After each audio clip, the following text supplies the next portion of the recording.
Hey guys, welcome back to Tianshi Recaps. I'm your host, Tianshi. Today we're diving into a chilling horror film called Dominion of Darkness. Trust me, you don't want to miss this one. It's packed with spine-tingling twists and eerie moments that'll keep you on edge. Before we get into it, make sure to hit that subscribe button and turn on all notifications so you never miss a scare. Let's get into the darkness. The movie begins with a car accident. Thomas is inside the wreck injured and unable to get out. A man, the one who caused the crash, is nearby. Thomas begs him for help, but the man walks away without saying a word. Inside the car, Thomas is with his mother and sister Diana. At first, Diana appears to be alive, but she is badly wounded and dies shortly after. Their mother also dies at the scene. Months pass, but the memory of that day still haunts Thomas. He works as a priest in a church and also teaches, but he feels disconnected and unhappy in his role. He tells the bishop he wants to leave his work. The bishop says they will talk later and walks away as the church bell rings. The scene shifts to Kayla, who keeps ignoring calls from her mother. Her father is dead, and her mother Maya is preparing to marry someone new. Kayla discovers that the man is cheating. She tells her mother, but Maya does not believe her. Kayla discusses this with her friend. Her friend suggests trying to contact her dead father, saying that souls never truly die. Kayla agrees. That night they go to the graveyard and begin a ritual by placing a doll on her father's tomb. The ritual begins. Suddenly the doll falls over by itself, then eerily stands back up as if it's alive. When they ask, "Who is Kayla?" the doll turns to look directly at Kayla. Believing her father's spirit has entered the doll, Kayla starts speaking to it. She asks for help to break up her mother and the new boyfriend. Before anything else happens, the cemetery watchman arrives, and the girls quickly leave. As they get into the car, a ghostly figure appears behind them, but they don't notice. Kayla returns home. Inside, she finds her mother asleep on the sofa. She gently covers her with a blanket and heads upstairs. On the staircase, she sees her mother standing silently. Confused, Kayla looks back and sees her mother still sleeping downstairs. When she looks again, the figure on the stairs has vanished. A bit frightened, she suspects the ritual might have triggered something, but she convinces herself it's just her imagination and goes to sleep. The next morning, her mother is yelling at her boyfriend. She's found out he's been cheating. Kayla is overjoyed, thinking her father's spirit has fulfilled her request. Believing the doll is no longer needed, she throws it into the trash. But as she walks away, the doll slowly turns to face her. Kayla doesn't notice. Cheerful Kayla goes to school and tells her friend that the ritual worked. But her friend looks exhausted and has visible bruises on her neck. She says she felt pain during the night, but doesn't know why. Assuming it will pass, she didn't go to the hospital. Kayla returns home in the evening. To her shock, her mother and the boyfriend have reconciled and seem happier than before. Confused and anxious, Kayla heads to her room and asks her father why things have gone back to how they were. That's when she notices something disturbing. The doll she threw away is now inside her school bag. Frightened, she grabs it and throws it in the trash again. That night, heavy rain pours outside. While Kayla sleeps, a ghostly figure appears in the mirror, silently watching her. A thunderclap wakes Kayla in panic, but when she looks around, the room appears empty. She goes back to sleep, unaware that the ghost has now stepped out of the mirror and is approaching her. Slowly, it begins to enter her body. Kayla starts screaming. Her mother Maya rushes in and finds a horrifying scene. Kayla is banging her head against the wall, whispering, "All are sinners." Kayla only comes back to her senses when her mother calls her name. The next morning, her mother notices bruises on Kayla's hand. When she asks about them, Kayla stays silent and heads to school. At school, Kayla starts hearing whispers saying she is dead. When she looks around, no one is nearby, but in the distance, she sees the ghost again. Scared, she rushes into class, but her friend is absent. Thomas, who teaches at the school, enters the room and announces shocking news. Kayla's friend has died. The teachers start questioning Kayla, since she was the last one to see her. But Kayla knows nothing except that her friend had said her shoulder was hurting. Her friend was found dead hanged. Overwhelmed, Kayla breaks down in tears. Thomas decides to take her home. On the way, Kayla begins to act strangely. She starts singing to herself, almost in a trance. Concerned, Thomas asks, "What's going on?" Suddenly, She begins hitting her head against the car window. Thomas quickly stops the car and tries to calm her down. That's when Keala starts speaking in Latin, saying, "Your God cannot save her," before collapsing unconscious. Disturbed by what happened, Thomas tells the bishop everything. The bishop realizes this is no ordinary case and says they need the help of a more powerful priest. In another town, the powerful priest whom the bishop told is performing an exorcism on a young boy. His assistant is by his side. During the ritual, the demon inside the boy suddenly speaks in the assistant's mother's voice, deeply disturbing him. The priest steps in and successfully casts the demon out. Afterward, the assistant tells the priest that he can't continue this work. Every time the demon torments him using his mother's voice, and it's become too painful. He resigns and walks away. Later, the priest visits the bishop, who has summoned him regarding Keala. When the bishop explains the situation, the priest says he's too old to handle such a powerful case alone, especially now that his assistant is gone. The bishop then turns to Thomas and says he will assign him as the priest's new assistant. Thomas, who already wanted to leave his position, refuses. The bishop tries to persuade him, promising that if Thomas helps the priest and saves Keala, he will release him from his duties. Still, Thomas walks away without agreeing. Meanwhile, back at school, Keala is sitting in class drawing the ghost and singing to herself. A teacher notices and asks what she's doing. Suddenly, Keala grabs a pencil and begins stabbing her own hand, screaming uncontrollably. Hearing the chaos, Thomas rushes in and manages to calm her down. Keala breaks down in tears, saying that everyone she loves is leaving her. As Keala is about to tell Thomas about the ritual she and her friend performed, a nun enters the room, cutting her off. They leave without finishing the conversation. Later, Thomas and the priest ask Keala's mother for permission to perform an exorcism. But Maya refuses, believing Keala is only disturbed due to her friend's death. She leaves without agreeing. That night, while Thomas is driving home, he suddenly hears his dead sister's voice coming through the car radio. Confused and scared, he tries to turn it off. When he looks back, he sees his sister's ghost in the back seat, asking for help. He slams the brakes and looks around, but the seat is empty. At home, Thomas reads about how to remove spirits.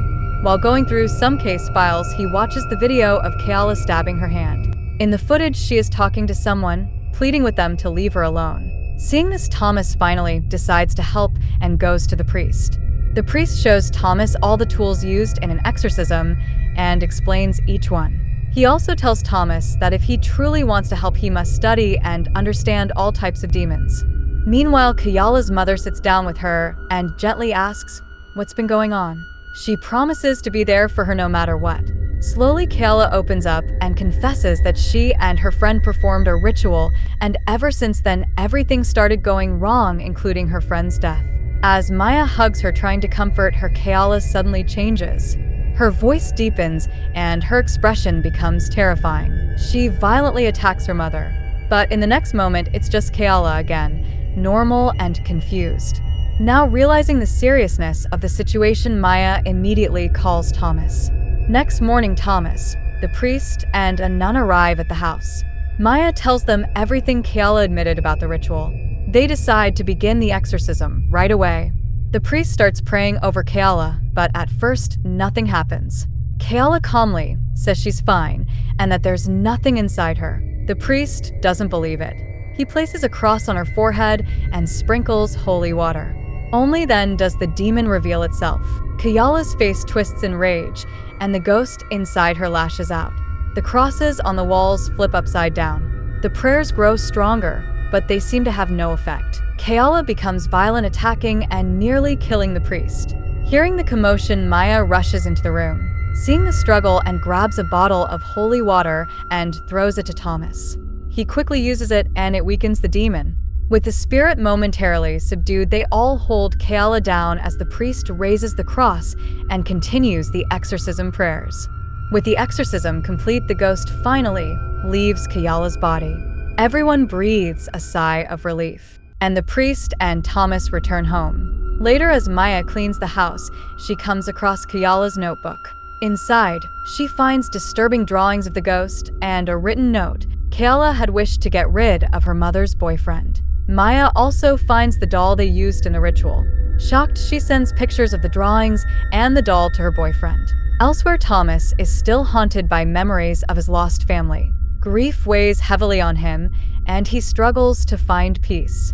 That night, Maya is sleeping. When she wakes up, she sees Keala standing silently by the window.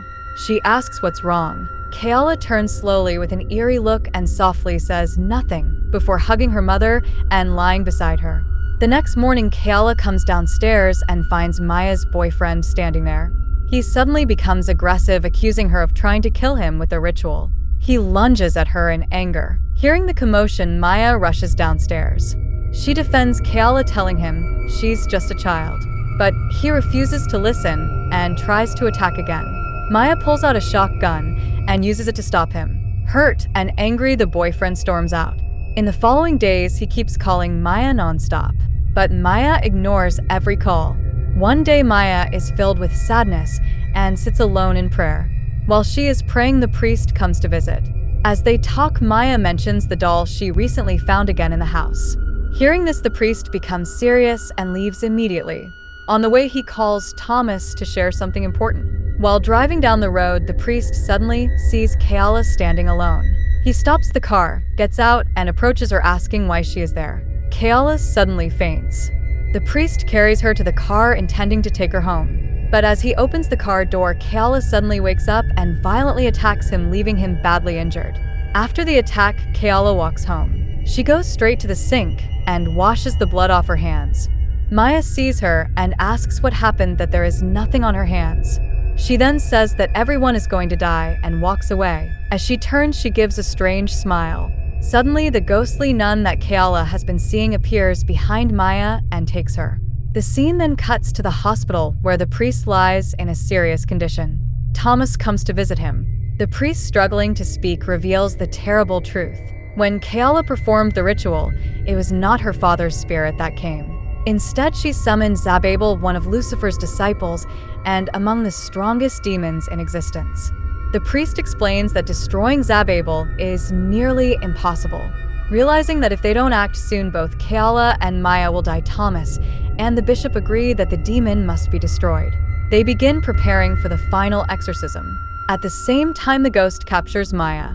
It places her in the center of a ritual surrounded by burning candles and prepares to kill her. Maya struggles and manages to break free. She runs and locks herself in a room, but the ghost continues to hunt her. It searches the entire house until it finds Maya hiding inside a cupboard. With a knife in hand, the ghost tries to stab her. Just in time, Thomas arrives and begins the exorcism. The ghost leaps back and screams that it will meet them all in hell. It jumps out the window and lands safely in the water below, then rises again, now flying. Thomas continues the exorcism with full force. The ghost, trying to distract him, takes the form of Thomas's dead sister and pleads for help. Seeing his sister's face, Thomas hesitates. The ghost takes the opportunity to attack and lifts Thomas by the throat, choking him in midair. Maya rushes in and begs the demon to stop. She pleads, saying she is willing to do anything. The ghost drops Thomas and turns to Maya. It hands her the knife and says that if she sacrifices herself, it will leave both Keala and Thomas unharmed. Without even a second thought, Maya takes the knife and prepares to stab herself to save Keala and Thomas. At that moment, deep inside, Keala awakens. For a brief second, Keala regains control and sees her mother standing there ready to die for her. That powerful moment of love breaks through the demon's hold. Thomas sees the opportunity and begins the exorcism again, this time with full strength and unwavering faith. His prayers grow louder and more powerful. Suddenly, Lucifer's disciple Zababel is forced out of Keala's body. The demonic presence screams and vanishes. Keala collapses into her mother's arms, fully returned to herself, safe at last. Days later, the priest who had been attacked is slowly recovering in the hospital. Thomas visits him and shares the news that Keala and Maya are now safe. In the final scene, Thomas visits the man responsible for the accident shown at the beginning of the movie. The man is now in jail and sincerely apologizes for what he did. Thomas, who once doubted his faith and struggled with grief, now finds peace. He forgives the man, believing once again in God and redemption. The screen fades to black and the movie ends. Hope you guys enjoyed the movie. Don't forget to subscribe to Tianshi Recaps and hit the notification bell, set it to all so you never miss a video. And whatever you do, don't follow in Kiyala's footsteps, or you might end up awakening Lucifer's disciple Zababel. Stay safe, stay aware. See you in the next video. Bye.